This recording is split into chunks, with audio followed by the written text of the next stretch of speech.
I think TJ's on. TJ, is it a pretty day in Athens? Yes, sir, Mr. Chief Justice. I am looking out my backyard. It's still a little wet from the rain, but Athens continues to be beautiful, even without everybody's presence. Okay, so we will plan on being in Athens next year. So we haven't given up on being in Athens. So we look forward to being with you. I ask everybody to mute your phone. Speaking, please, on the background noise. We're getting some of that now, but please mute your phone. Anybody who's on the phone, on the call, who is not, doesn't say, have to respond when Cynthia goes through the roll call, just email Tiffany Robinson and let her know that you're on the meeting, and you're welcome to be here. We appreciate you. So Cynthia, would you go down the list, please, for roll call? I will do it. Presiding Justice Namias. I'm here. I had to unmute. Chief Judge McFadden. Here. Vice Chief Brian Rickman. Present. Judge Walter Davis.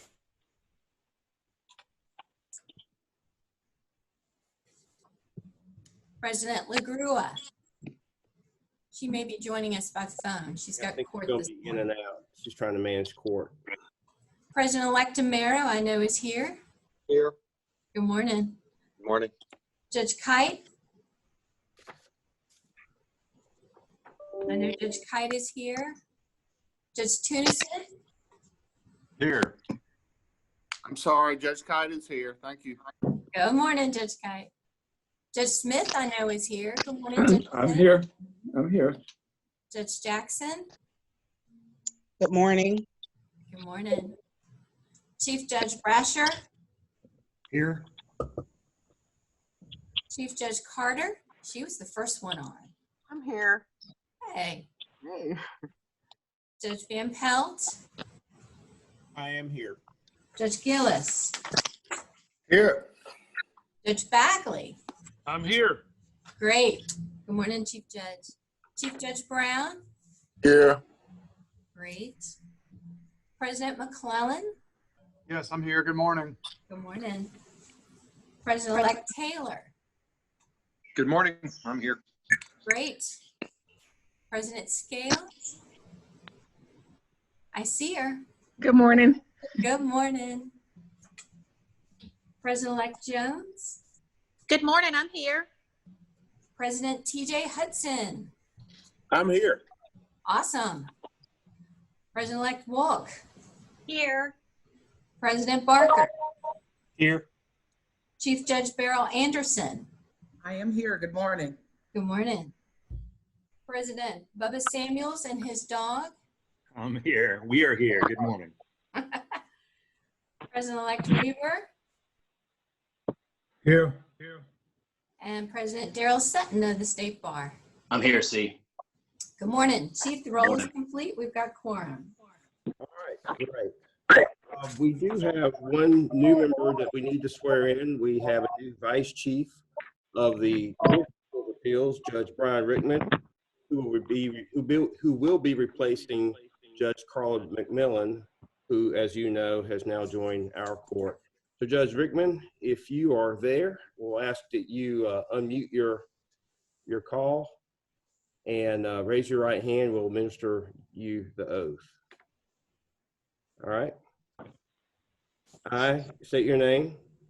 I, Brian M. Rickman, Do swear or affirm do swear or affirm that I will faithfully and impartially that I will faithfully and impartially discharge and perform discharge and perform all duties incumbent on me all duties incumbent on me as a member of the Judicial Council of Georgia, as a member of the Judicial Council of Georgia, according to the best of my ability and understanding, according to the best of my ability and understanding, and that as a member of the Judicial Council, and that as a member of the Judicial Council, I will endeavor to improve I will endeavor to improve the administration of justice the administration of justice in this state in this state for the benefit of the public, for the benefit of the public, as well as the bench and bar.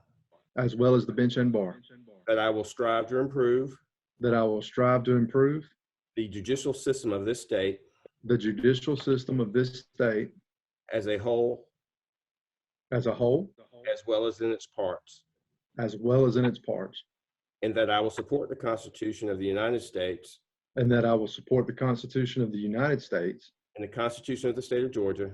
and the Constitution of the state of Georgia. So help me God. So help me God.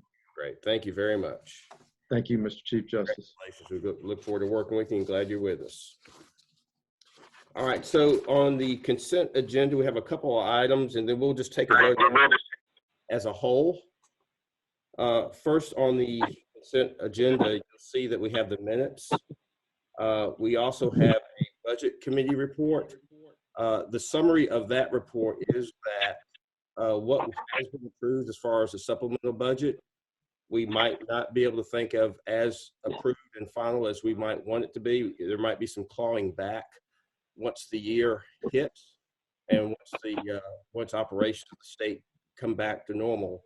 But as you know, the state economy is taking a huge hit right now, and that's going to be reflected in the resources and funds available for the state. And so I do anticipate there might be some clawing back, but as far as the big budget goes, I think we'd be hard pressed to get much, if anything, out of what we've requested. And we might be looking at some cuts going forward, whether it be furloughs or anything along those lines. So that's my sense of where we might be headed as it relates to the budget.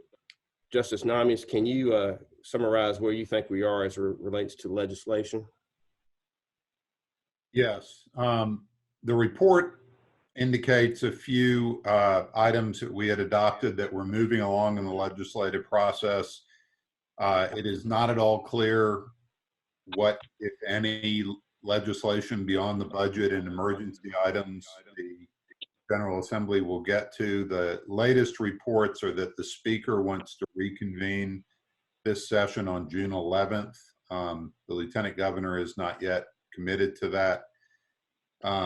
So it's not clear what will happen with any of our items, although none of them were kind of groundbreaking.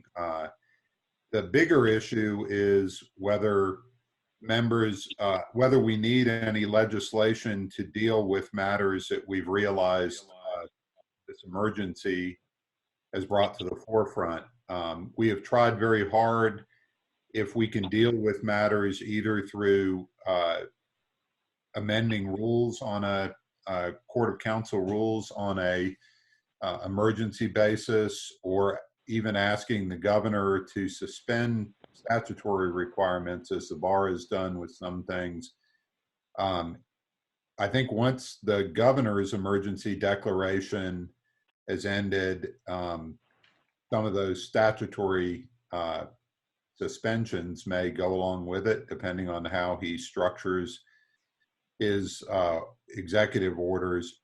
And so two things for everybody to think about. The first is, if your council or your local courts have identified some statutory change that is needed for you to deal with the ongoing judicial issues or coming out of the judicial emergency, then we need to kind of get very specific proposals with very specific language that we could potentially pass on to the General Assembly.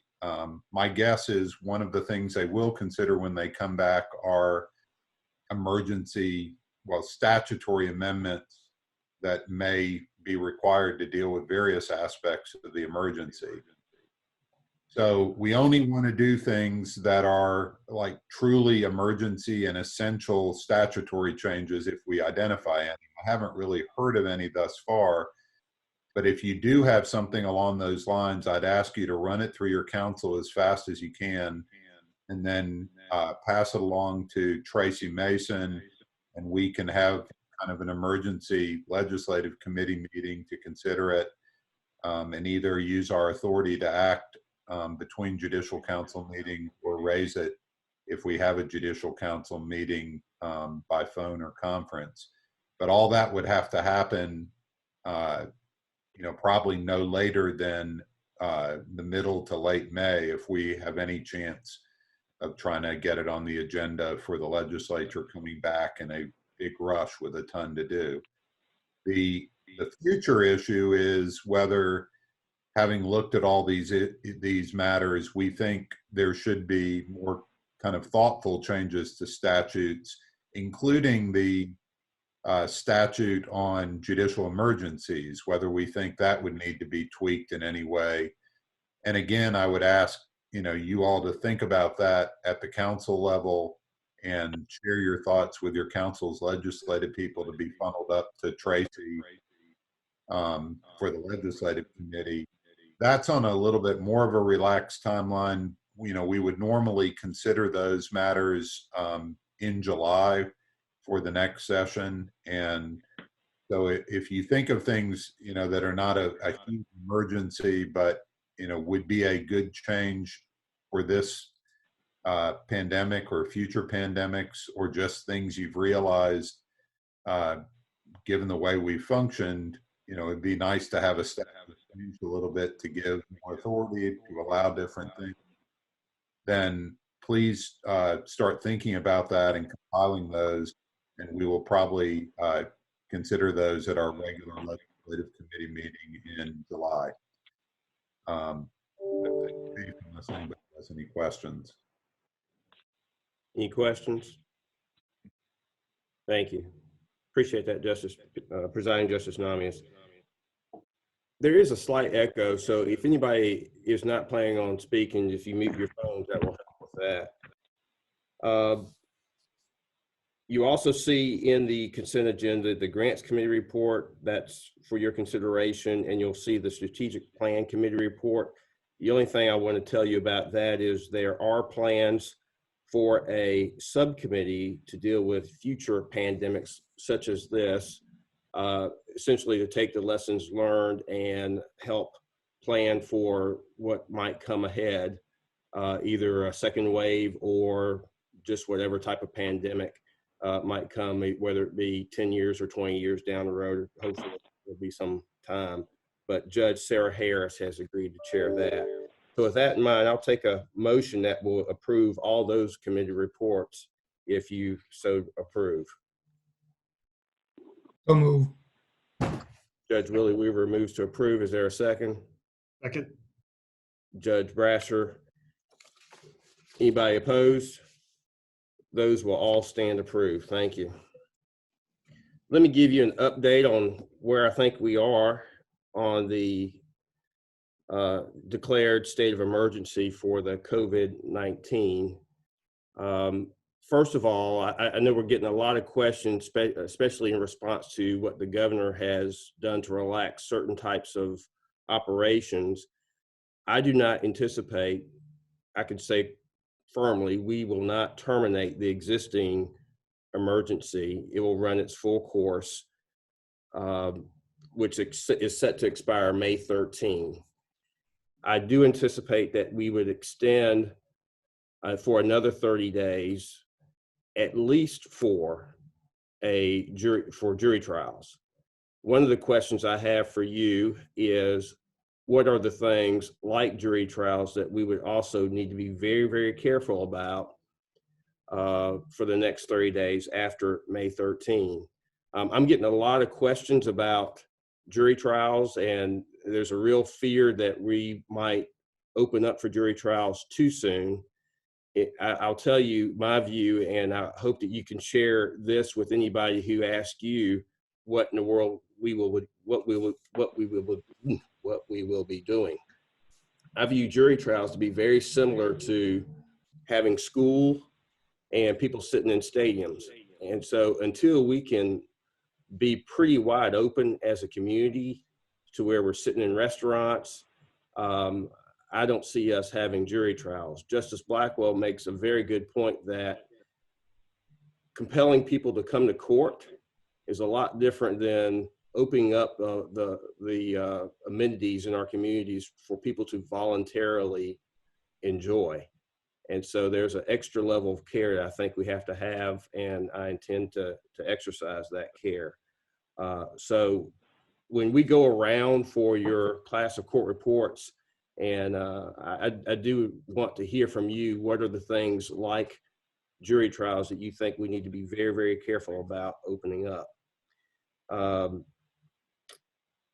I am working on a wish list of things to be included in a third extension.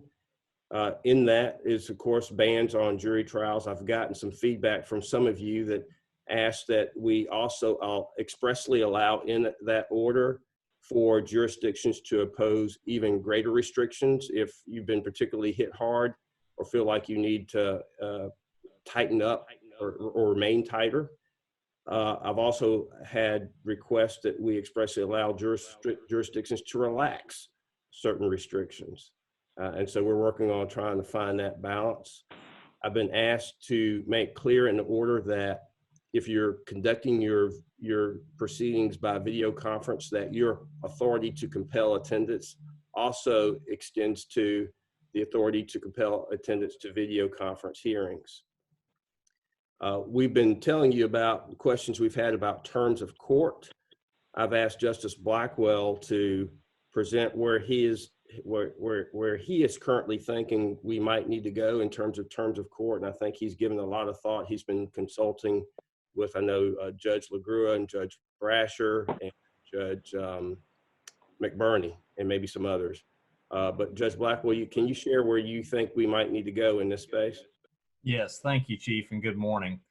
I've been working for the past couple of weeks with, as the Chief mentioned, Judge LaGrua and Judge Brasher and Judge Burney, and also Judge Warren Davis in Gwinnett, and Judge Stephen Kelly down on the coast, and Judge Wade Padgett in Augusta, and I appreciate all their help. What we've come around to is, as everybody's aware, from the very first of the Chief's emergency orders, those emergency orders have suspended the running of all time limits and deadlines in litigation matters. The question was, how do you deal with deadlines and time limits that are defined not in reference to a certain number of days or some other unit of time like years that's easily reducible to days, but instead is defined by reference to terms of court, such as the two terms you have to try a non-capital case upon the filing of a speedy trial demand, the 3 full terms you're given to try a capital case after the filing of a speedy trial demand, the power of a court to allow the withdrawal of a plea within the same term, and the power of a court to amend its own judgments and orders within the same term of court.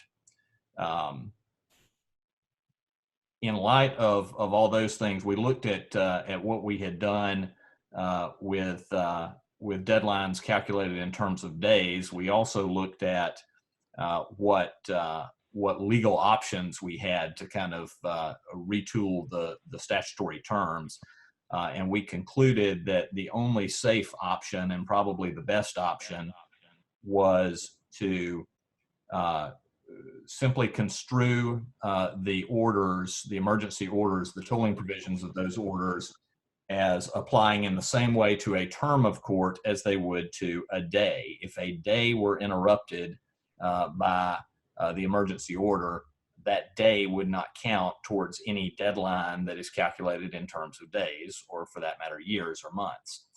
By the same token, we concluded that any term of court that was interrupted, whether it's at the beginning of the term, in the middle of the term, or at the end of the term, any term of court that is interrupted by the emergency declaration simply would not count towards the counting of the any deadline that's defined by reference to terms of court. And if I could just give one quick example of how that would work. Suppose you have a court that has 2-month terms. They begin on the first day of January, March, May, July, September, and November. Suppose that a speedy trial demand in a non-capital case were dropped on March 5th, a couple of weeks before the Chief's first emergency declaration came down. Under our scenario, that March term of court simply would not count towards the 2 terms to try that non-capital case because the term was interrupted by the statewide emergency. By the same token, the May term would not count because the emergency will extend, as you heard the chief say, at least into May. Even if the emergency were lifted in mid-May, the May term would not count because that term was interrupted.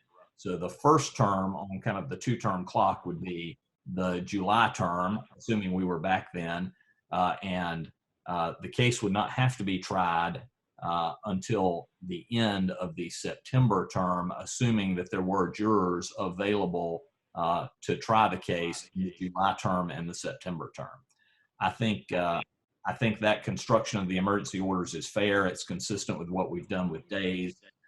We're comfortable that it is within the statutes, and we're also comfortable that that construction would give courts the kind of breathing space they need on these deadlines to make things work, and would also give folks, individual litigants who needed to take some action within a term, for instance, folks who wanted to try to withdraw a guilty plea, or folks who needed to seek reconsideration of an order entered during an interrupted term, it would give them plenty of time to do that. So that's where we came down. We're still working on kind of wordsmithing it and the exact form of that guidance, but that's where we are. Thank you, Justice Blackwell, and I really do appreciate his leadership in taking this on. I want to pause there and take any comments you might have with respect to the term of court question in particular, and then if we have any questions or concerns about the extension, I want to hear from you there as well. But any comments so far? Justice Melton, this is Judge Asha Jackson. I was just wondering, how would that work in terms of lifting of the judicial emergency with the exception of the provision concerning jury trials being continued that you just proposed? Mm-hmm. How would we then address the speedy trial issue with respect to jury trials, or would we consider what Justice Blackwell just explained when jury trials are resumed? That's correct. What Justice Blackwell just described would not go into operation until the declaration with respect to jury trials is removed. Okay, thank you. Justice Melton, this is Judge Art Smith in Columbus. Would you envision the extended order keeping current grand juries in session until the emergency is at an end? That would be one of the questions I would ask of you. My initial thought would be not to have grand juries as well, but I would like confirmation that makes sense. Well, I think you would have some of the same concerns in bringing 75 to 100 people into a jury room or a courtroom to select a grand jury. I think you'd have the same apprehension on the part of the public in assembling in such large groups.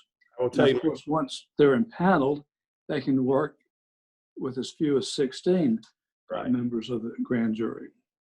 My current running list has a restriction on jury trials and grand jury. All right, sir. Thank you. Can just Chief and Justice Blackwell, just Justice Namias, just to clarify too, my understanding is any term of court that was interrupted by the statewide judicial emergency order would basically be ignored. But that would also be true if some local jurisdiction had a local order that kicked in either before the statewide order or continued after the statewide order in a local area. So, if there are local hotspots that have longer orders, that would eliminate additional terms of court. Is that right? That was certainly what we envisioned. Okay. Anybody else? Mr. Chief Justice, this is Russ McClellan. Get back on video. I can talk about it now or when it's my turn to report, but we're concerned about arraignments, traffic arraignments and jail arraignments where we have to bring scores of people or hundreds of people to the courthouse at the same time. Okay. So one of the ideas, I can't even tell you who sent it to me. One idea was to take the occupancy limit in a room and say that courts are free to engage in whatever proceedings they can, as long as they don't exceed a set fraction of whatever the occupancy limit is in a certain room. So as to say, if you have a restriction on your room of no more than 50 occupants, you can do whatever you want as long as you don't exceed 1/5 of that, or whatever the number might be.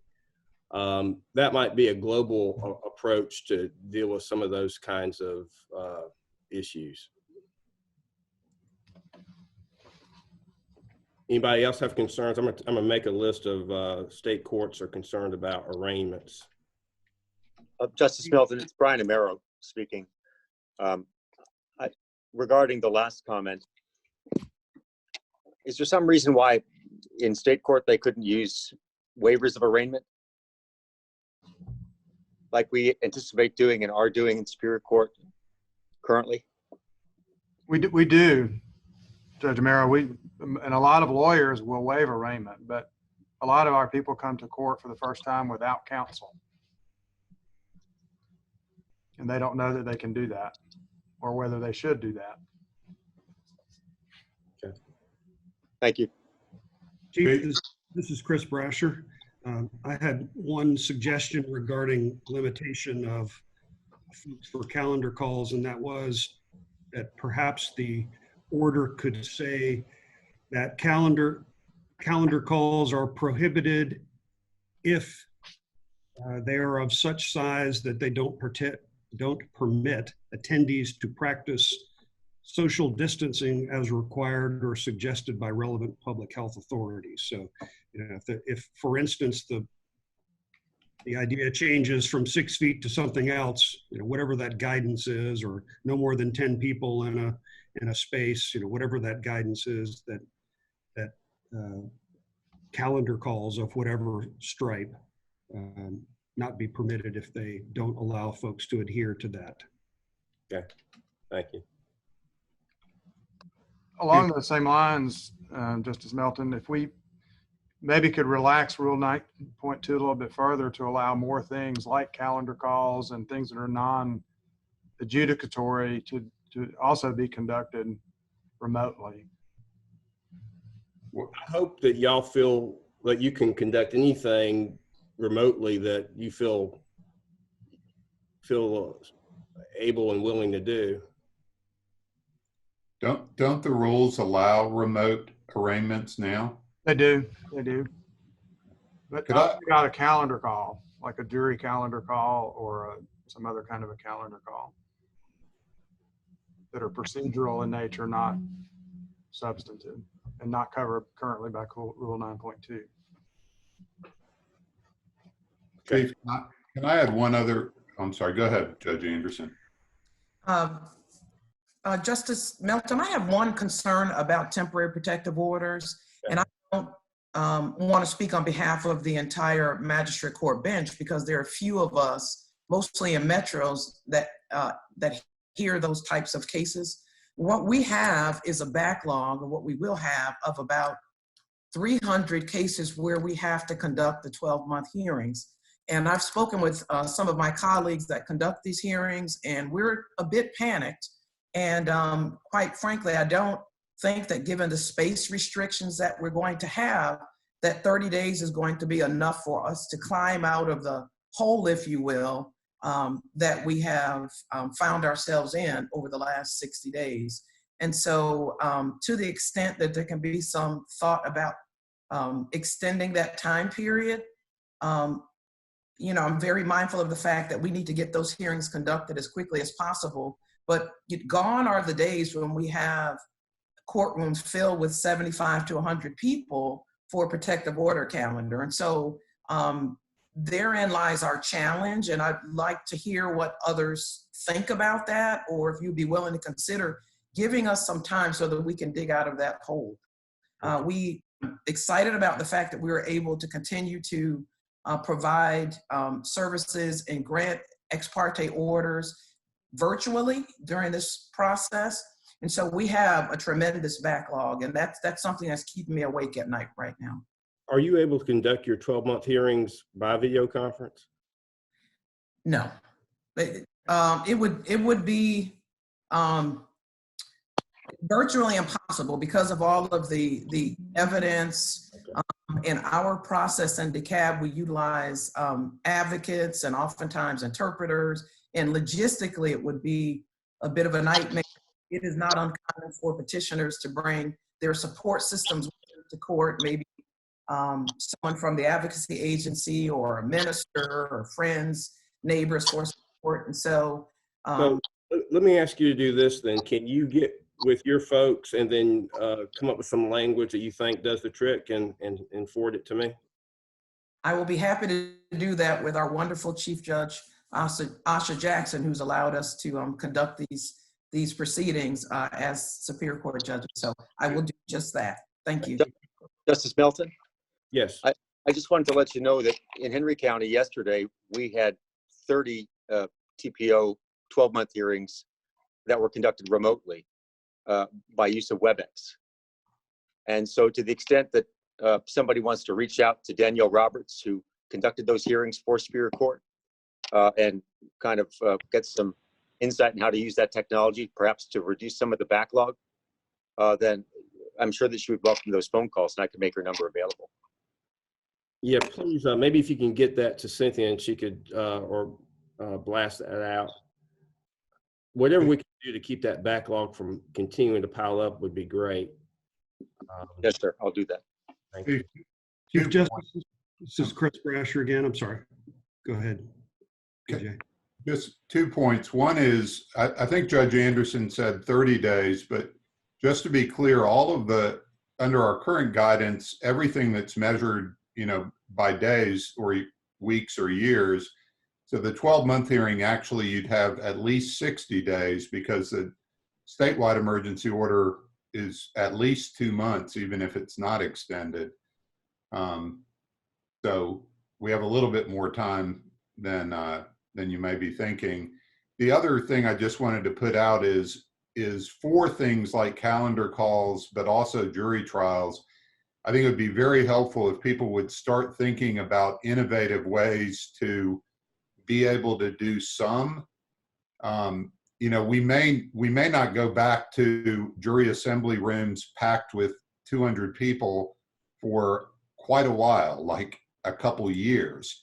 And so, are there creative ways where you could summon, fewer jurors on more days, or space out jury trials, or it'll be a lot of logistical challenges.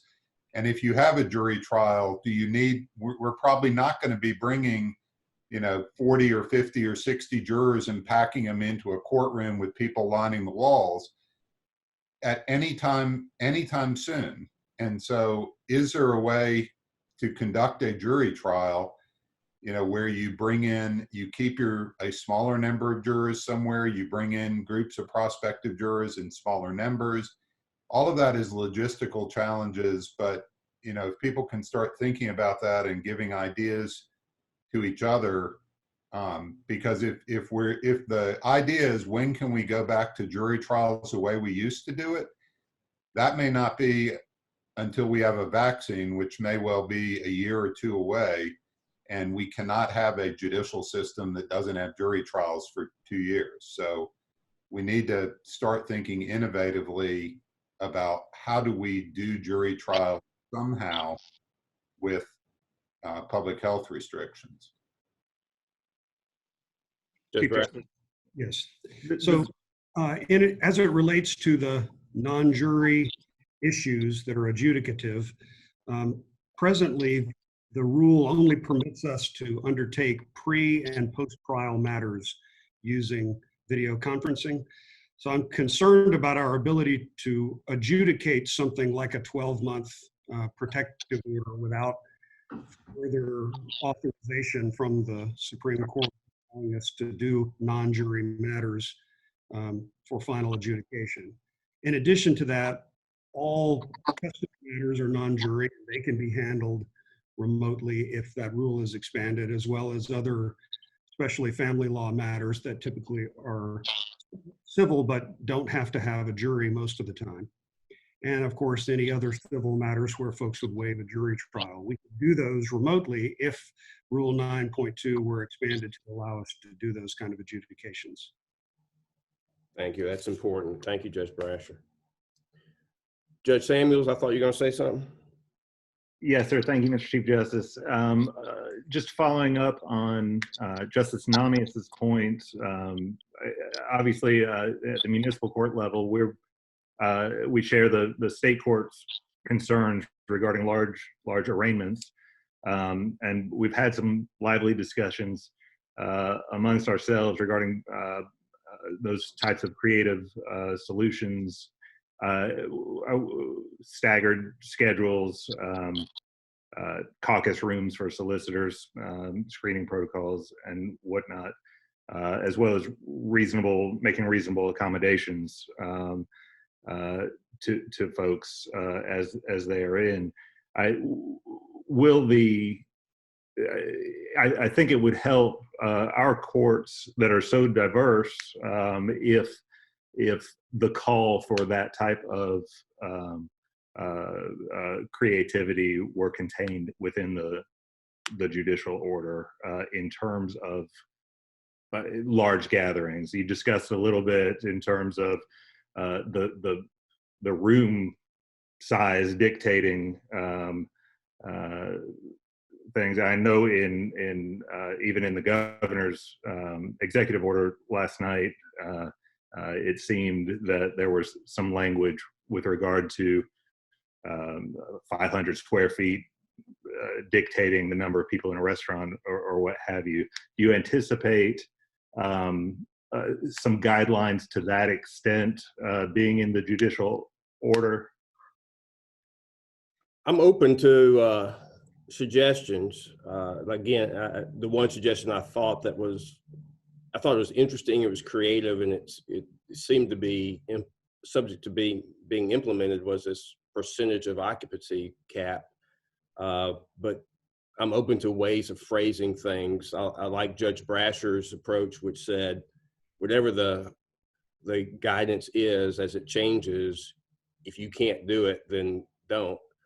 But yeah, I like the idea of inserting something that says, folks, we may not ever get to where we used to be, so continue to think outside the box about how we can get the job done.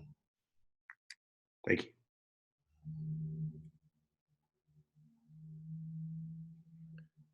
All right. Last thing I'll say as it relates to COVID, I extended an invitation last time we met to participate in a town hall if anybody thought that would be helpful. I've gotten 2 requests, one from the state court judges, Judge Russell McClellan, and I think we've gotten a request from the municipal court council, and we're working on that. And we're also working on some type of summit that will deal with some landlord-tenant issues. One, to inform the tenants of what the process is when the forbearance for evictions is removed and what that process looks like. In the apartment industry wants to work with tenants. They don't want empty apartments. And so they want to have a conversation that says, if you tell us that you've lost your job and you verify that you've lost it because of COVID and that you have filed for assistance and give us something, then we can work with you. And so that will help maybe with to prevent the flood of dispossessories coming into our magistrate courts. So we're working on a conversation along those lines. So that concludes my report. If anybody wants to add anything to that.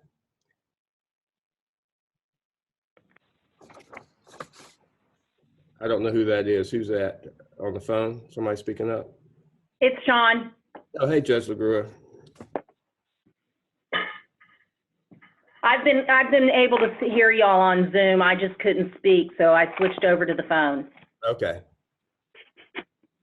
All right, so let's go back to the agenda. Now we come to the point where we have Judicial Council committee reports. The first committee report is the Technology Committee. That's at tab 2. There is a relatively simple rule change on tab 2 that changes the word from acceptance to receipt. That simple word has taken up hours of conversation amongst the Technology Committee. And I will not only move for that you will approve it, I beg you to do it. It simply clarifies there's a difference between when an attorney sends something in and gets credit for that, and when a clerk of court actually puts it in the clerk system. And so that's what that rule change is designed to reflect. So it's a committee report, so I'll ask that it'll be approved. Is there anybody who, let's do it this way. All in favor, say aye. Aye. Aye. Aye. Anybody? Aye. Is there anybody opposed? All right, thank you. Judge Rickman has a report from the Court Reporting Matters Committee. Thank you, Mr. Chief Justice. The action item that we have involves recommending the following appointments to the Board of Court Reporting. Ms. Pavan Bohannon, Mr. Kevin King, Mr. Hal Daniels, and Judge Brenda Trammell. Ms. Bohannon and Mr. King are reappointments. Mr. Hal Daniels would be the bar representation. That is a new appointment. Judge Brenda Trammell would be a reappointment. All of their credentials and expertise is in the materials, I believe at tab 3 or tab 4 for everyone's consideration. We would ask for your favorable consideration to do that. I am taking over for Judge McMillan in this role. And I will close by saying that I've had the opportunity recently to pitch in and help my local Superior Court judges. And I'm just very amazed at the innovation and hard work of all of our trial court judges and court reports to keep courts going, keep them recorded, keep them transparent, and just wanted to say that word of commendation, how proud I am to see that and how impressed I am by all your work. Well, Judge Rickman, I share that, and I think you'll be impressed by all these judges. They're amazing. So we have a motion from the Court Reporting Committee. Is there a second? Second. Is that Judge Arthur Smith? Okay. Any discussion? All in favor, say aye. Aye. Aye. Aye. Anybody opposed? Okay, thank you very much. And then now we have a report from the Judicial Workload Assessment Committee. Judge David Emerson, are you there? Yes, sir. Great, thank you so much, Judge. All right, ladies and gentlemen, we have a number of very small revisions. We continue to work to improve our guide for the judgeship process.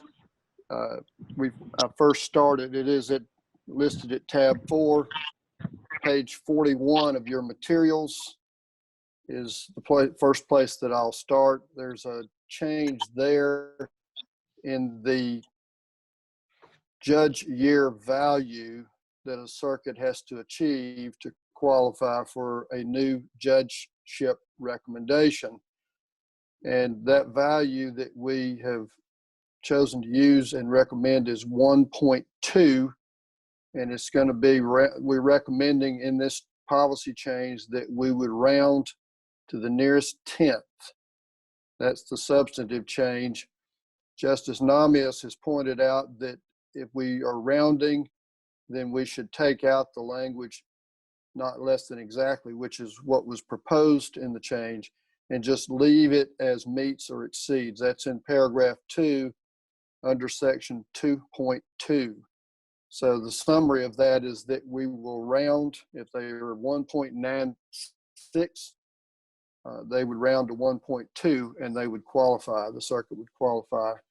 And we would eliminate the more exacting language and just use the rounded number. The second change is page 45 of your materials. And that is a recommendation regarding circuits that ask for multiple judgeships. We had a question arise. We rarely ever get those. It's been more than 15 years ago, but this year we did have a request that the committee and the Judicial Council consider 2 additional judgeships. The recommendation is that we add language, and this is on page 45, paragraph 3. The committee and the council, basically these would be separate, treated as separate requests. You would address, for example, the circuit we were dealing with this year. It was asking for an 11th and 11th judgeship. We actually had a request from the governor that we consider 2 judges for that circuit. So it would have had to qualify for judgeship number 11, and then the process would repeat completely and presume if it did qualify for number 11, the process would repeat for number 12. And then the Judicial Council would again rank those independently. The other change comes from the committee, and this comes from requests. This is page 46 is where you can see it, and that is at the bottom of page 46. It says summary of calendar year 2021 changes, and we had a request that we change the classification of racketeering cases from felony, where the courts would receive 54 minutes of credit in the case weight system, to serious felony. And when a case is classified as a serious felony, and currently the serious felonies are murder, rape, armed robbery, kidnapping, and the serious violent felonies, the 7 deadly sins. We used to have a broader definition. The clerks of court never could keep up with that. It used to be any mandatory, any case that carried a mandatory 10. We simplified that, but because of gang-related cases, we had a request from a court to consider changing the weight on RICO racketeering cases because of the amount of work they require. There's a second change, and this comes from circuits that do not have state courts helping them with the misdemeanors. And the problem that many of us are familiar with is that many times DUIs become something akin to a capital trial. They raise every technical defense known to mankind, and they have become very demanding in terms of the amount of time to handle what we're going to call serious traffic. That's DUI, reckless driving, homicide by vehicle, aggressive driving and fleeing. Those were classified as just misdemeanors, and they would receive like 49 minutes or so. Those under our recommended new weights would be classified, given the same weight as routine felonies, that is 54 minutes. Those changes, when we make changes like that, we have to give the clerks of court a year's notice. So we need to go ahead and get this done so that they can change their, for example, the change with regard to serious felonies will require a difference in, RICO will require a difference in data entry. And also the DUI change that will require a change in how to add a new case classification in the Superior Court so that the clerks can enter that and eventually count them. So those are the recommendations. They come from the committee. I do note the one change that we're not making, that is we're going to prefer to leave the language meets or exceed on the case weight. Any questions?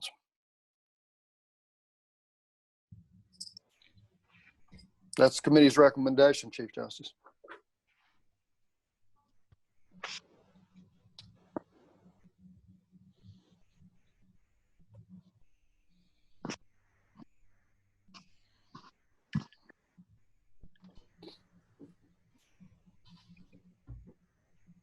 Chief, I'm done. And you're showing still muted. If you're muted. I'm sorry. I was very eloquent then too. Mr. Chief Justice, this is Christopher. Can I make one request? Please. In that same paragraph that Judge Emerson was talking about with the meets or exceeds, there is a typo I wanted to get fixed. The last sentence has the word "it" in it, and it should have the word "is." And I just wanted to, we could also get approval to make that small typo correction. I appreciate it. So with that change in mind, I was thinking, Judge Emerson, you, Christopher, and Jeffrey, this is really technical stuff, and y'all are right on top of it, and can't thank you enough. So we have a motion and from a committee. Is there any discussion? We'll take it to a vote now. All in favor, say aye. Aye. Aye. Aye. Aye. Anybody opposed? That will be approved. Thank you. For our cybersecurity insurance committee, we have Judge Wade Padgett. Are you there, Judge? Yes, sir. Hey, Judge. It's yours. Hey, Mr. Chief Justice and members of the Judicial Council, I served as the vice chair of the ad hoc committee on cybersecurity insurance for the judiciary. Judge Christian Coomer chaired the committee, and I was able to preside over our final meeting and the recommendation that has now been made a part of this under tab 5. Our first order of business when we began meeting in October of 2019 was to understand exactly what cybersecurity insurance is and what it protects. We learned that there are two primary types of coverage. The first party coverage effectively covers the cost incurred associated with the investigation and response to an incident of cyber invasion. Then there's third party insurance, which would provide coverage to anybody who is harmed as a result of that cyber invasion. And then there are also potential optional coverages for ransomware, extortion coverage, etc., where a hacker renders the computer system unusable and then demands payment for access to that stolen data. So having understood that, our next order of business was to discern exactly who it is we were trying to insure. When you consider all of the entities that fall under the heading of the Judicial Branch of Georgia and all the different computer networks that they use in the individual cities, counties, and then the state entities, it is literally hundreds of entities that maintain those different networks. And so, not to mention all the different councils and agencies that help support that. So finding an insurance solution that would provide adequate coverage for all of these entities at all levels of computer networking immediately proved unworkable. It just became clear that we would not be able to insure all the different cities and counties, et cetera, that make up the judicial branch. So what we did, and this manual, I think, is going to display the organizational chart. This became known as the state entities. We received substantial assistance and invaluable input in our work from Mr. Wade Damron, who heads risk management for the state, Ms. Phyllis Sumner, and other lawyers who are employed with King & Spalding and specialize in this field. They were invaluable in this process. And as it relates to the AOC, both Ms. Manuel and Darren Enns were just amazing to work with and made a rather complicated task a whole lot easier when it came down to it. So after we received all of this different information, we were able to identify 32 entities that we began to refer to as the state entities that you should hopefully see displayed on the screen. That would include all the various councils, specifically each class of court, the clerks, the accountability courts, court administrators, and training councils, the appellate courts, the business court, the judicial council itself, the AOC, the Board of Court Reporting, Commissions on Professionalism, Child Support, Dispute Resolution and Interpreters, ICJE, the State Bar and the bar admission related entities, the JQC, and PAC. So thankfully, we learned in this process that we were not the first state entity to try to figure all this out. The University System of Georgia recently went through a similar process where they were able to ensure varying computer systems at all the different colleges and universities and administrative offices that support those colleges and universities across the state. They were able to purchase a single policy of insurance that had different tiers of coverage. So all 28 colleges and administrative offices that they identified as separate computer networks were put into different buckets, was the word, based upon the structure of their respective networks and their risk profile. But then we considered some additional options by getting some input from insurance brokers who specialize in these complicated insurance arrangements. And we determined there were essentially 4 options. Option A is what we talked about before, the single policy tiered approach, similar to what the university system has done. Option B would be an attempt to provide a single policy for all 32 of those entities that we've identified as state entities without tiered coverage. This option would clearly be more simple and straightforward. However, the different risk profiles for each entity and the different size wouldn't be taken into account. The cost benefit analysis would be difficult to shoulder for some of these smaller entities as compared to some of the larger ones. Option C, as we put in the report, I guess you could refer to that as the every man for himself approach, where all 32 entities were essentially left to their own devices to develop an insurance solution that fit their respective needs, but to require them to get insurance. And option D would probably be called a wing and a prayer option. That is that we just can't afford it and we leave each entity to self-insure and deal with whatever disaster may come by way of computer hacking. So in the final analysis, we determined that the best option was to consider insuring only the state entities under a single policy with a tiered approach, and that's option A in the report. That would include all entities that are connected to the AOC's computer network, all the councils or similar entities that are not connected to the AOC's network, but which maintain a separate network, and then the entities that maintain data solely on third-party vendor networks. That would then cover all 32 entities. All 32 entities would be covered by the proposal. As I indicated, that would be option A, but it also, given how much the world has changed since we've finished our work with the COVID-19 pandemic, keeping funding requests for a single policy coming from a unified voice of all of us instead of each individual entity seeking to get an increase in a budget line item because of insurance, that's just not going to work. It probably wasn't going to work before COVID, and it's definitely not going to work post-COVID.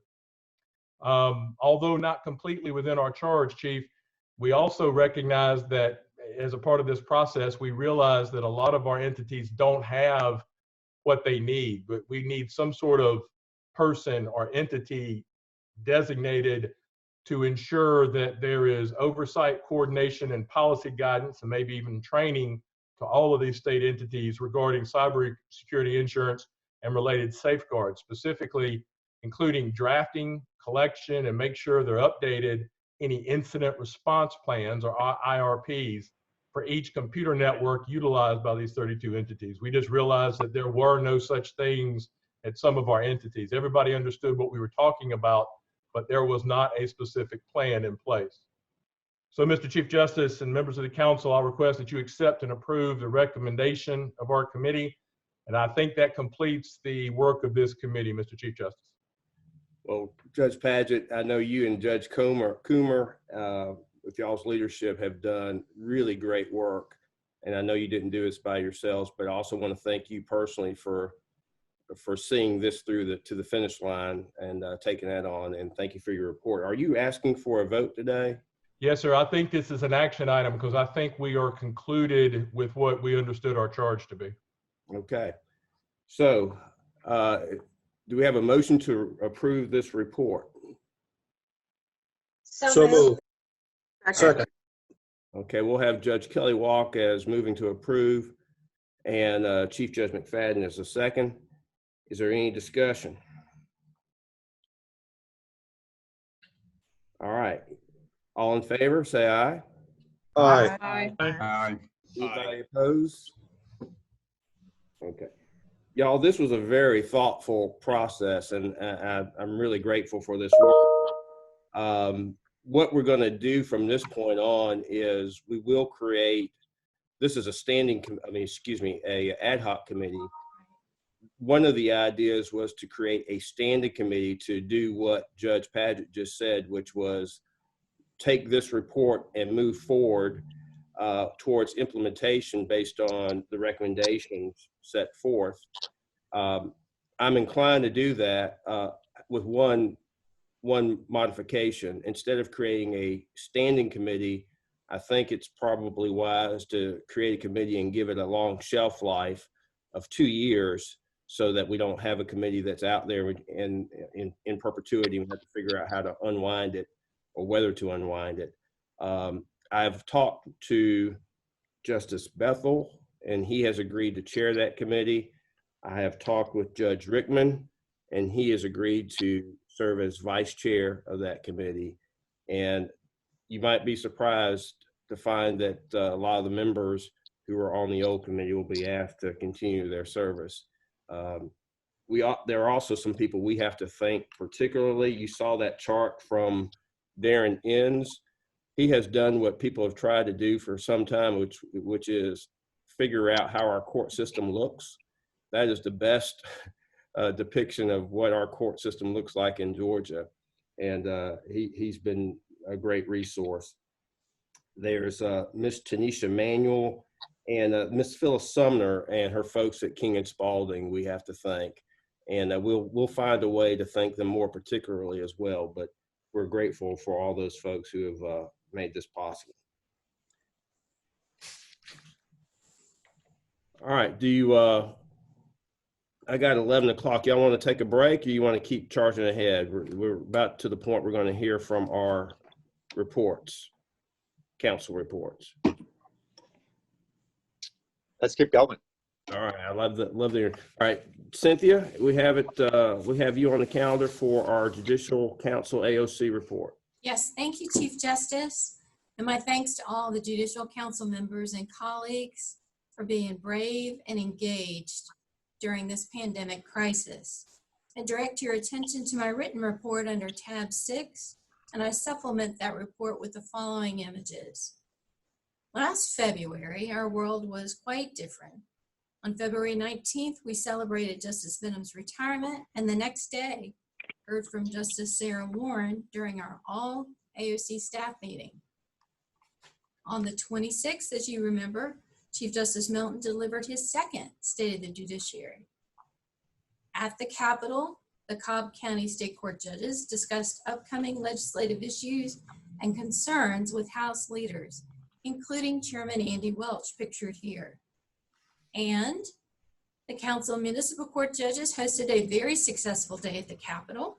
Here they are posted with Court of Appeals Chief Judge McFadden. Meetings and dinners honoring the judiciary continued in late February, including the Mercer Law School Alumni Dinner, where Justice Michael Boggs received a Meritorious Service Award, and Chief Superior Court Judge Carl Brown and Magistrate Court Judge Rosa O'Connor were honored for their extraordinary leadership and contributions. The AOC staff continued to assist local courts in their courthouses by installing the eCourt case management programs throughout the state. Here our technology team meets with the court staff from the city of Alpharetta about eCourt. Educational programs for judges and attorneys continued through late February and early March, including an Ethics and Professionalism CLE with Judge Todd Markle of the Court of Appeals and Juvenile Court Judge Amanda Heath from Augusta. The Judicial Council AOC sponsored the annual Bar, Bench, and Media and the Judiciary CLE on February 28th, which featured a very lively panel discussion between Superior Court Judge Robert McBurney, Atlanta DA Paul Howard, and members of the press. The AOC continued to host your court counsel and judicial council meetings in our training room and produced a bench card to help courts assisting deaf and hard of hearing litigants. This bench card and all the others can be found on our georgiacourts.gov website. Then the governor determined a public health emergency existed in Georgia due to the spread of COVID-19. On March 14th, Chief Justice Melton issued a statewide judicial emergency order that remains in effect. The chief began conducting weekly emergency judicial council meetings by phone to allow the judges to share updates and their plans to keep the courts running and participants safe. Capitol Hill became quite deserted as we practiced social distancing and teleworked from home. The AOC launched its COVID-19 page to provide judges, lawyers, and the public with accurate and updated information during the emergency. We began video conferencing and Zooming to stay connected and provide services. We braced for the inevitable impact as the virus spread throughout Georgia, infecting friends, family members, and judicial colleagues. On April 1st, we lost probate court judge Nancy Stevenson, which was a huge blow. We continue to grieve from afar. Judge Stevenson, pictured top row, third from the left, is shown here in a 2018 photo during the Supreme Court's visit to Albany. Throughout this crisis, the AOC staff has served you 24/7, and I am forever thankful for their dedication. For example, our communications team shared inspirational stories about judges adapting to this crisis, like Probate Court Judge Council President TJ Hudson and Chief Magistrate Judge Beryl Anderson, who encouraged colleagues to be open to change, embrace new technologies, and show everyone grace.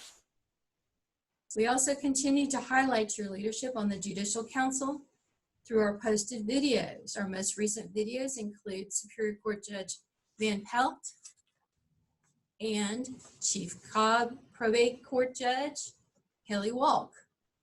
Thank you for continuing to stay strong, engaged, and optimistic throughout this crisis. In conclusion, during the midst of all the sanitizing, testing, mask, and quarantines, we did receive some joyful news: the birth of 2 judicial branch babies. Featured here is the handsome grandson of Supreme Court Clerk T. Barnes. Little William was born March 19th, and I know T cannot wait to spend some quality extended time with her first grandbaby. Congratulations.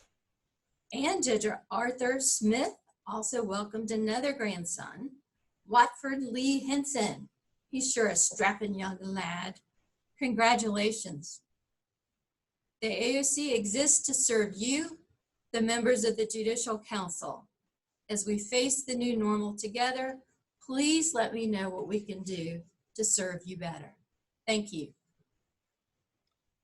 Thank you, Cynthia, and thank you for everything you and your team have been doing to get us through.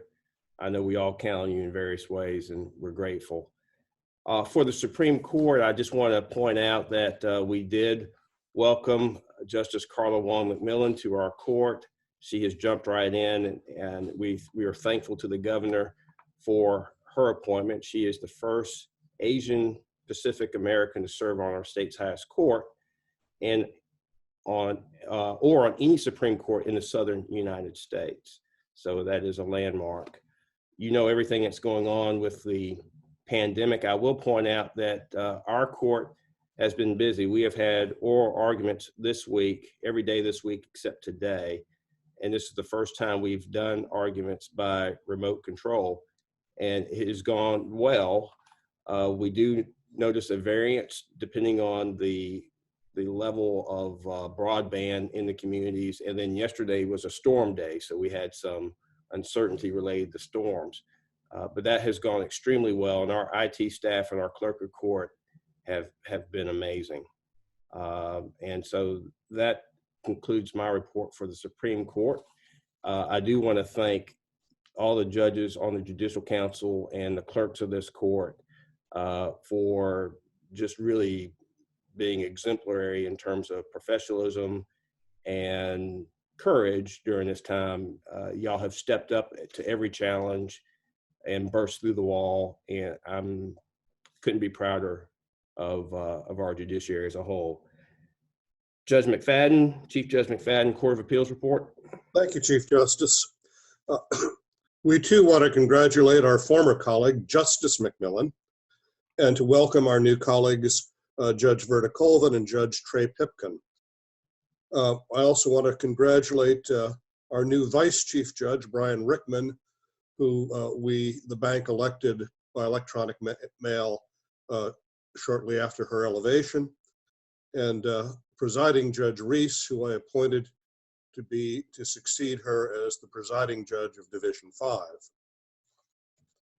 like to also note the passing of our colleague, Judge Gary Andrews, who served on our court for 28 years.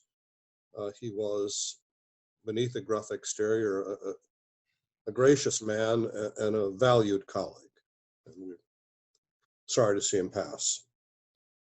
The chief asked us to report on what we're able to expand to do, but I'm pleased to report that given the nature of our assignment as an intermediate appellate court, we have been fully functional all along, thanks to the extraordinary work of our clerk staff to make us pretty much paperless. We mostly read and write, and we've continued to do that from a remote location. We postponed our April arguments, but some of our panels will be hearing. I think most of our panels will hear April and May arguments in May. A couple of panels, including my own, are going to hold off to June with the hope we'll be able to do them all in person. Further adaptations in light of the situation, we've set up a Dropbox for self-represented parties to physically file things without physically interacting with somebody. And we've also set up the procedure for them to be able to file electronically, which up to now pro se parties have not been able to do. We're continuing to do our work and to encourage parties to continue to file things. And let me just take a moment of personal privilege. I was pleased to see in Ms. Clanton's written report that Darren Enns has received a promotion. I've had the privilege of working closely with him on a legislative committee subcommittee, to which his work getting a picture of the whole court also related. And I've been very pleased to work with him, and I'm very pleased to see he's received that recognition. Thank you, Chief Justice. Thank you, Chief. Judge Walt Davis with the Business Court. Thank you, Mr. Chief. I will stand on my very first written report. So thank you very much. When are you moving into your completed space? When will that be done? That's a moving target, as you would imagine. But we're looking at the first week of June. So I'm actually here now, about to go meet with some contractors. Okay. Judge LaGrua, Superior Court judges. Thanks, Chief Justice. Just a couple of things. For all those classes of court who don't know Judge Tankel and Judge Wade Padgett, they have been doing podcasts for a while now, but they have a recent one up on the COVID-19 situation and how to deal with it. There's some great suggestions. We've been implementing a lot of them, but if you just go to Google and Google the Good Judgment, you can find those podcasts. So thanks to them. I want to thank all the staff at the council. They've been working really hard to keep everything going during this COVID. Chief, I want to thank you and your colleagues in particular for all the support and guidance you've been giving us these last 6 to 8 weeks on difficult issues that have come up. It's been very helpful. I want to finally thank this is my last Judicial Council meeting. I want to thank all my colleagues statewide during this COVID time. They have shown incredible leadership and support, and I just think all the judges across the state should be commended for it. That's my report. Thank you, Chief Justice. And if you were here, you'd be being hugged right now. I hate to see you go. I know Judge Amaro is ready to take the helm and we won't lose a step, but you have been wonderful. Thank you so much. Council of Juvenile Court Judges, Judge Juliet Scales. Good morning, Chief Justice Melton and colleagues. I just want to first of all thank everyone for all the support they have given juvenile court. I want to specifically thank the AOC and Justice for Children for their support, their technology support of juvenile court judges. They provided some technical assistance along with equipment loaners. We are very grateful for that. We are continuing to do all of the work as we are able virtually. The amended Rule 12.2 does allow us to continue with some of the work in addition. However, we will need to look more closely at that rule, perhaps incorporating it in our rule, because as it is indicated, it is tied directly to the justice's order, judicial emergency order. So if in fact that order ends as of May 13th, we would have some further needs regarding that aspect. We do have some other matters or issues particular to juvenile court we'd like to address to Justice Melton as he considers those issues. We'd like to also have that considered as well. Judge Scales, can I join in on this, please, also? Sure, this is Judge Go Lisa. right ahead. No, that's okay. In looking at this also, the 12.2 on video conferencing, it specifically does not allow us to address delinquency adjudication hearings, CHINS hearings, and violation of protective order hearings via video conference. And that's particularly distressing given that we have juveniles in and out of the YDCs, and it's my understanding that whenever they are transported in or out, that they have to be quarantined, which I'm assuming is much like solitary confinement for 14 days. So that's very distressing, and any relief we could get with that would be much appreciated. And I'm very happy, Mr. Chief Justice, that you are addressing the size of our courtrooms. As it comes to social distancing. Down where I am in Southwest Georgia, I know you all know it's a hot spot, and I travel to 6 different counties, and given the confidential nature of many of our proceedings, we have to conduct these hearings in chambers.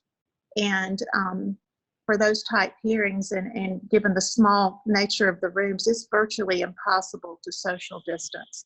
So I am really thankful for you addressing that. And that's all I have to say. Thank you. Thank you, Judge Jones. Judge Scales, did you have anything else to add? Well, I think she added most of what I was alluding to regarding the need to have that addressed regarding delinquency hearings are not included at this time. And they're also, I'm sorry. Go ahead. I was going to say, and there's also been some concerns that have been passed on to me regarding the service, summons service and process on these cases, as there's been such challenge to do that, even for virtual hearings. There continues to be some challenge that the judges have asked that maybe that can be also included in particular modifications regarding that, even if it is on a temporary basis, to further address that. By doing what? By perhaps utilizing the techniques or the allowance that we have to serve through certified mail or registered mail rather than in-person summons, the way in which we would do that from county to county or state to state. Okay, would that be statutory or rule-based?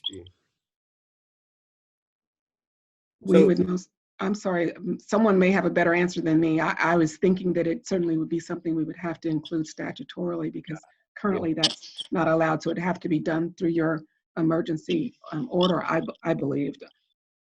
Okay, so let's talk about that. So I'm going to ask on the first point on the rule change for the video conferencing so that we get it right.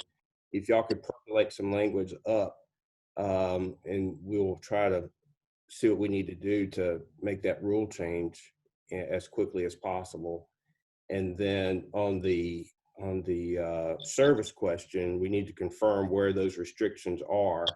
My suspicion is it's statutory, which would mean that needs to get in that list of items that goes to the legislative committee for a quick change, because the authority for the declaration for a judicial emergency doesn't allow us to change those substantive requirements. It's timeline based. Chief, it's Presiding Justice Namias. On the delinquency hearings and the CHINS hearings, I mean, the issue we have to grapple with is confrontation clause rights, and also the right of people just, and the need for the fact finder to assess demeanor and credibility of witnesses. And I think that's why those kinds of proceedings, and we talked about this some before with some other types of proceedings, have been carved out of the video conference rules. So I think it's beyond just saying it'd be a good idea to put them in. We've got to figure out what things would be constitutionally permissible to not have the witnesses and the judge and the defendant present in the same place. Is it understood that if in fact there was an agreement or a consent or stipulation by the parties, that we could then proceed in that manner on an adjudication hearing for a delinquent matter? I think almost every right can be waived if you document it the right way and make sure the represented parties know about it. But so maybe that's an answer, is we could adjust the rule to allow things when affirmatively waived by informed parties. Okay, very helpful. Thank you. Judge T.J. Hudson with the Council of Probate Court Judges. I'm sorry, I'm such a slow talker. So I just wanted to say one more thing, which is to thank everyone. This is my last meeting as president of the Council of Juvenile Court Judges. I will leave it in the most capable hands of Judge Lisa Jones as our upcoming president. But I just wanted to let everyone know I really appreciate the opportunity that I have been given, and I take it as an honor and a privilege to have served. So thank you very much. You have served us well. We will miss you, but don't be a stranger. Thank you, Judge Scales.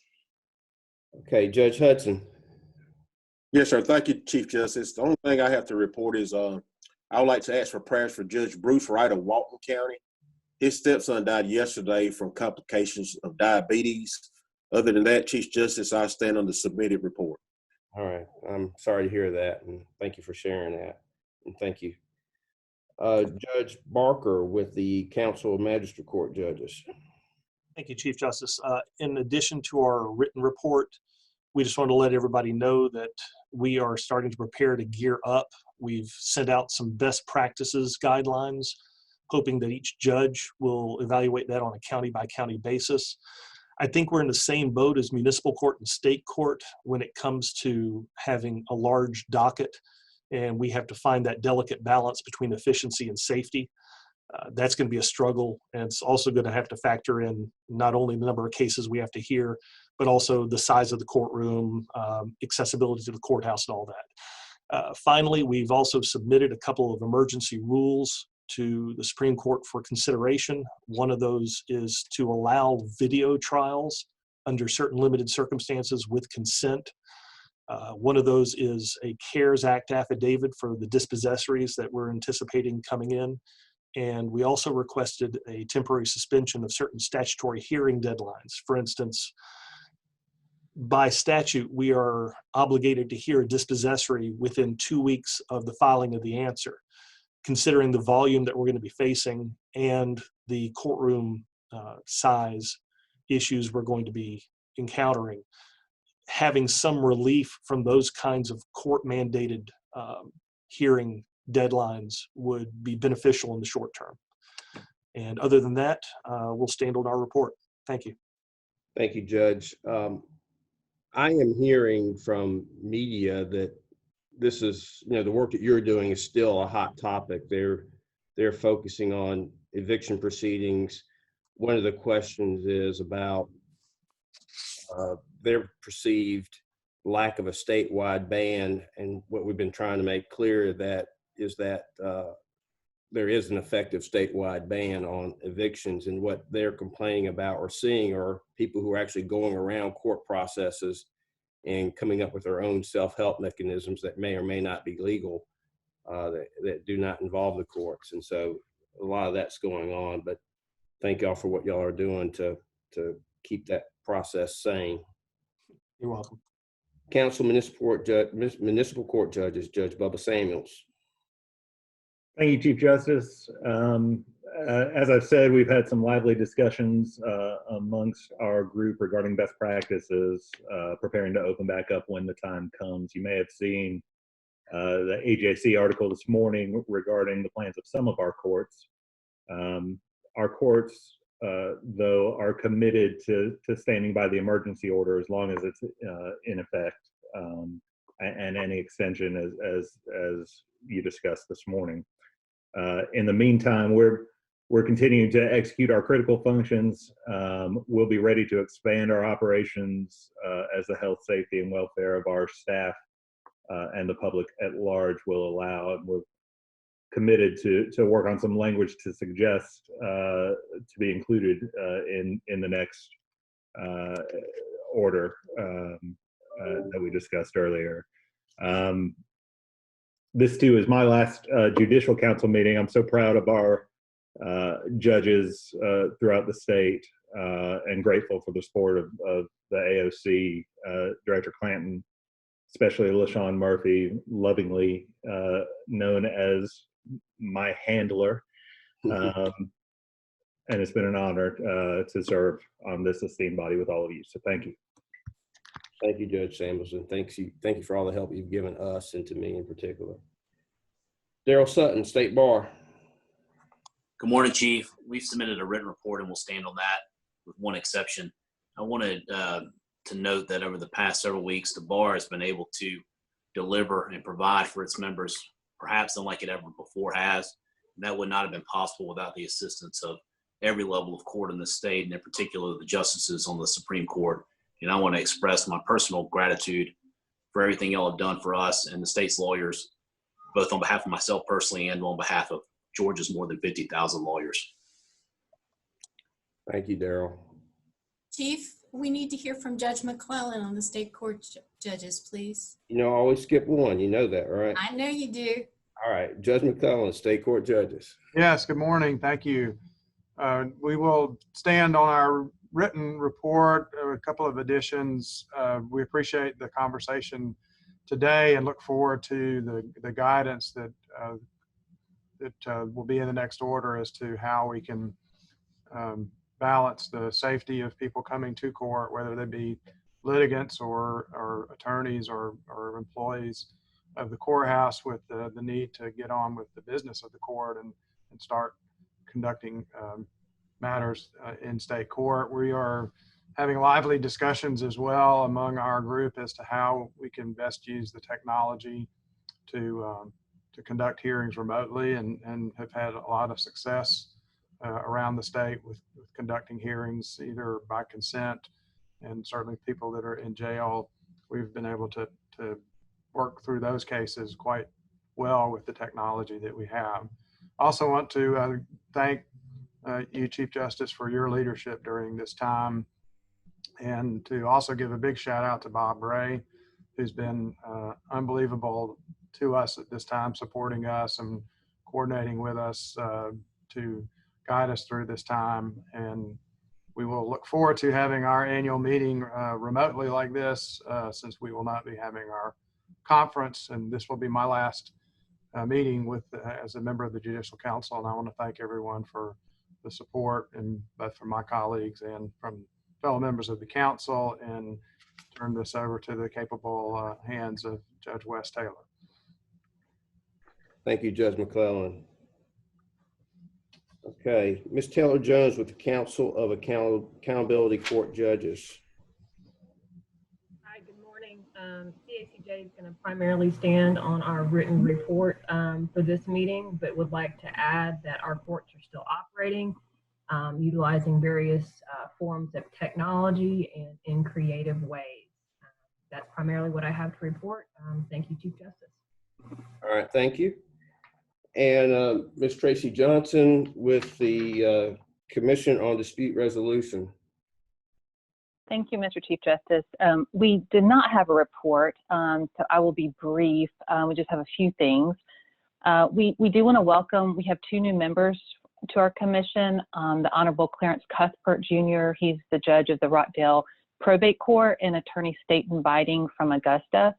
And we are very excited for both of these additions, but especially for Judge Cuthbert, as he brings a wealth of expertise and experience as a judge and mediator, and hopefully will aid us in expanding our services to probate court. Both of these will be sworn in at our virtual meeting May 6th. And I just want to note that in addition to our resource page on our website, we have developed a number of best practices, guides, sample guidelines, templates, and over the last week, we provided training to 920 registered neutrals throughout the state and beyond on how to mediate online. So we want our judges and our court administrators here in Georgia to be comfortable in the ability of a mediator or arbitrator to successfully conduct a dispute resolution session by video. And then lastly, we are testing virtual platforms for our required supplemental trainings this year. And if all goes well, we'll begin offering those trainings to more neutrals. And this will ensure that we meet our January 1st deadline for our new rules for mediating cases with domestic violence. So that is my report. Thank you. Very good. Thank you, Ms. Johnson. Mr. Mike Holloman with the Council of Superior Court Clerks. Thank you, Chief Justice Melton. In light of Governor Kemp's move recently to open things back up, and the fact that Superior Court clerks are a very public-facing office, that generated a lot of conversation over the last 48 hours among my members.